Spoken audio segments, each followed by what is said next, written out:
आपको कंपनी के बारे में जानकारी दे दूं।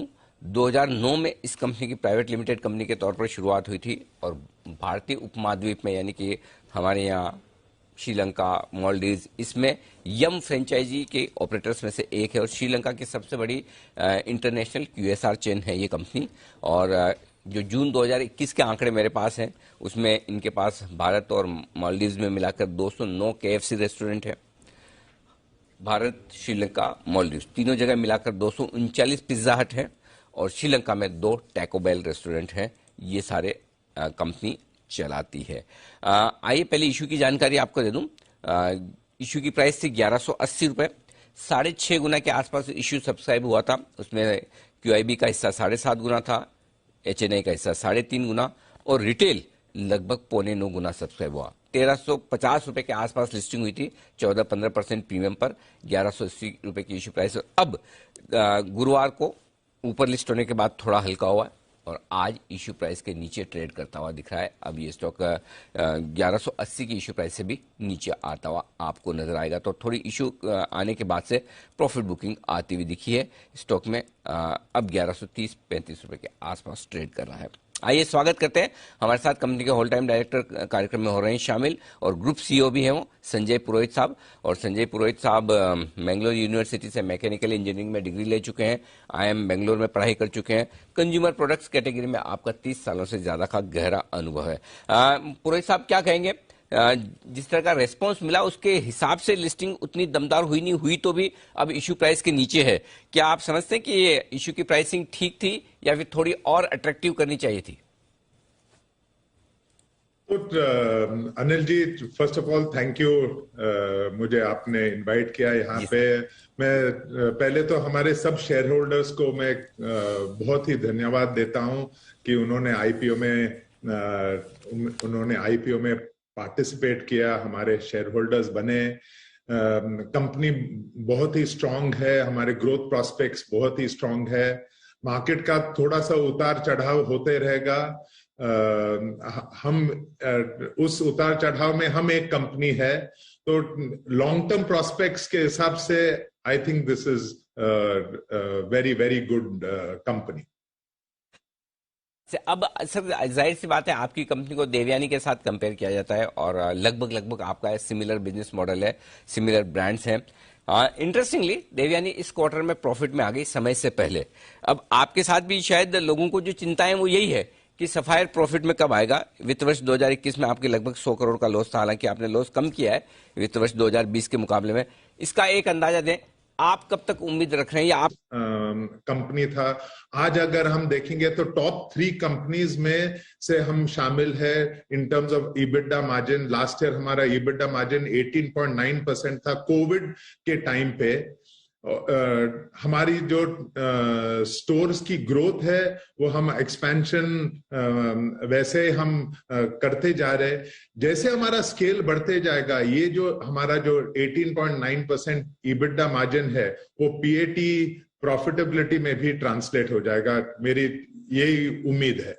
ओके, तो चलिए उम्मीद है कि जल्दी से मुनाफा में आए और वही लोग देखना चाहते हैं। एक और इंटरेस्टिंग चीज है जो आपकी कंपनी के बारे में जानना चाहता हूं सर, वो ये कि श्रीलंका में आपका बड़ा कारोबार है और श्रीलंका थोड़ी अपने उसके देश की समस्याएं हैं, महंगाई बहुत बढ़ रही है, विदेशी जो उनका निवेश है उसकी वैल्यू काफी घटती हुई दिख रही है। आपका क्या प्लान है श्रीलंका को लेकर? अपने जो आपके जो भी वहां पर एक्सपेंशन प्लान है इसको होल्ड पे रखेंगे, कम करेंगे, या फिर जो वहां पर फॉरेन करेंसी उनकी जो करेंसी की गिरावट तेजी से हो रही है उसमें आप अपने को कैसे प्रोटेक्ट करेंगे? क्या विचार है आपका? तो एक तो श्रीलंका, हाँ, कंट्री में थोड़ा सा ऊपर नीचे हो रहा है, there is a little amount of turmoil there, but हमारा जो बिजनेस है वो it is a rock star business. एक तो हम we are the largest QSR chain in the country. Pizza Hut is the largest QSR chain. और Covid के time पे और अभी भी हमारा दोनों स्टोर ग्रोथ और same store growth is really really very very strong. और ये है इसलिए क्योंकि हमारा जो कस्टमर एक्सपीरियंस है श्रीलंका में ओमनी चैनल का, dine in, delivery, take away, वो बहुत ही स्ट्रांग है। तो इस टाइम पे भी अनिल जी हमारा बिजनेस एकदम स्ट्रांग परफॉर्मेंस कर रहा है। तो ये आपके लिए श्रीलंका के प्लान से, चलिए बिजनेस मॉडल मजबूत है, लेकिन आप ही के लिए नहीं, आपके सेक्टर के सभी कंपनियों के लिए एक थोड़ी सी मुश्किल वाली खबर है कि 1 जनवरी से क्लाउड किचन्स वगैरह पे भी 5% जीएसटी लगेगा। आप पास ऑन कर देंगे सर, या फिर थोड़ा मुनाफे पर दबाव आएगा? डिमांड कम होगी क्या अगर पास ऑन करेंगे तो हम तो क्लाउड किचन्स हम तो चलाते नहीं है। अच्छा, अनिल जी, ओके। हमारी ये बिलीफ है कि हम ओमनी चैनल स्टोर्स चलाते हैं, जहां पे डाइन इन, डिलीवरी और टेक अवे तीनों चैनल्स इंपॉर्टेंट है। और वो क्यों, वो बड़ा सिंपल सा इशू है। जो हम स्टोर बनाते हैं वो ज्यादातर उसका जो कॉस्ट है वो बैक एंड किचन बिठाने में हमारा कॉस्ट रहता है। तो अगर 70% कॉस्ट है किचन बनाने में, तो व्हाई नॉट जितना पोटेंशियल, जितना सेल्स पोटेंशियल है उसको ऑप्टिमाइज करें। इसीलिए डाइन इन इंपॉर्टेंट है, डिलीवरी इंपॉर्टेंट है, टेक अवे इंपॉर्टेंट है। इसलिए हम तो क्लाउड किचन्स में इतना बिलीव नहीं करते, तो हमारे ऊपर ये असर नहीं पड़ेगा। सर? आपके लिए उल्टा पॉजिटिव हो गया, क्योंकि जो लोग क्लाउड किचन के जरिए ये बिजनेस है उनके लिए थोड़ा मुश्किल होगा शायद, आपके लिए तो बड़ा फिर ये उल्टा रिलेटिवली अच्छा हो गया एक खबर। अच्छा, अब ये बताएं सर, हिंदुस्तान में आपके एक्सपेंशन प्लान्स क्या हैं? केएफसी को लेकर, पिज्जा हट, टेको बेल, इस फाइनेंशियल ईयर में अंत तक, मार्च 2022 तक आपको क्या लगता है कितने आपके स्टोर्स हो जाएंगे, कितने आउटलेट्स हो जाएंगे, ये बताइए सर। तो हम कोविड के टाइम पे भी हमने एक्सपैंड किया। तो H2 FY21 अगर देखेंगे तो करीबन 27 स्टोर्स हमने खोले। अभी इस फर्स्ट हाफ में हमने करीबन 42-44 स्टोर्स खोले हैं, और उनमें से अगर हम Q2 देखेंगे तो अबाउट 34 स्टोर्स हमने Q2 में खोले हैं। तो मेरे ख्याल से मैं इस ग्रोथ रेट से कंफर्टेबल हूं। इस स्टोर एक्सपेंशन ग्रोथ के हिसाब से मैं कंफर्टेबल हूं। चलिए, ये आपके एक्सपेंशन प्लान। अब सर, ये एक्सपेंशन प्लान के लिए पैसे, क्योंकि आपने पूरा का पूरा ऑफर फॉर सेल दिया है, कंपनी ने तो पैसे लिए नहीं आईपीओ से, थोड़ा वो बाजार को वो भी अच्छा नहीं लग रहा कि थोड़ा पैसा कंपनी में जाता तो और अच्छा। तो क्या आपके कैश फ्लोज इतने मजबूत हैं कि ये सारे एक्सपेंशन प्लान आप हो जाएंगे, या फिर कुछ कर्ज लेना पड़ेगा? तो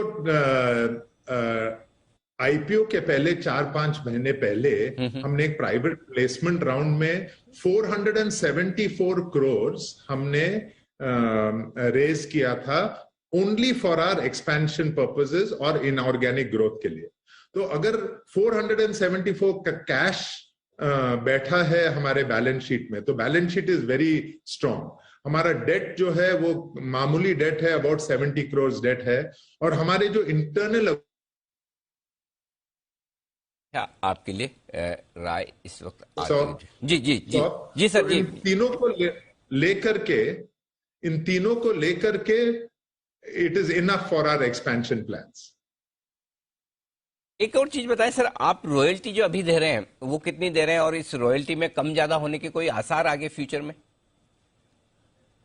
तो हमारी जो रॉयल्टी है वो करीबन 6% रॉयल्टी है जी। और ये रॉयल्टी अगर आप देखेंगे तो यम ब्रांड्स का स्टैंडर्ड रॉयल्टी है ऑल ओवर द वर्ल्ड। तो this is not going to change. चलिए, बढ़िया। तो पूरे विश्व भर में यही है रॉयल्टी का सीन, और इस वजह से, और देखिए स्टॉक निचले स्तर से जबरदस्त रिकवर करता हुआ दिखा है। लगभग 100 रुपए की रिकवरी आई है जब हम बात कर रहे हैं मैनेजमेंट से, 1045 से 1150 पहुंचता हुआ दिख रहा है। तो थोड़ा कॉन्फिडेंस बाजार का, इन्वेस्टर्स का बढ़ता हुआ पुरोहित साहब की बात सुनने के बाद। धन्यवाद सर, हमारे लिए समय दिया आपने, और उम्मीद करें कि कैपिटल मार्केट की आपकी ये जो पारी की शुरुआत हुई है बड़ी जबरदस्त रहे। आप और आपके इन्वेस्टर्स सारे अच्छी वेल्थ कमाएं आपके शेयर में इन्वेस्ट करके। बहुत बहुत शुक्रिया संजय पुरोहित साहब। Thank you Anil ji.